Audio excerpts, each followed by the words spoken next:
circus or an arena, and it was in that arena where St. Peter was martyred. St. Peter, at the end of his life, when he had been brought to Rome and placed under arrest, was placed at the base of this obelisk, and he was martyred. Now I want you to think back to the gospel for a second.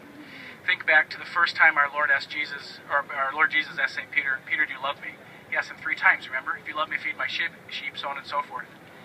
And then fast forward 3 years, and there's our Lord with St. Peter again. And St. Peter denies our Lord 3 times. He has to live with that, you know? For 30 years, he's the Holy Father, knowing that he's the one who's betrayed our Lord until the end. And what happens at the end? He stood here in front of all the Christians in Rome who've gathered. He stood here, he's listening, he's teaching.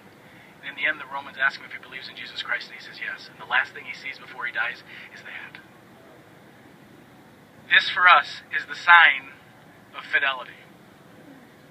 That St. Peter, in the end, was faithful to his call as a priest, as an apostle, as a Christian, as a man. And when you go into the St. Peter's Basilica today, and you go down and you see the tomb of St. Peter, and you make the profession of faith, recall that we are called to that same degree of giving ourselves over to the Lord. And we may not yet be perfect. We hope to get there soon. But we can all imitate that kind of fidelity. So we begin here. You're going to see a number of beautiful things as you go.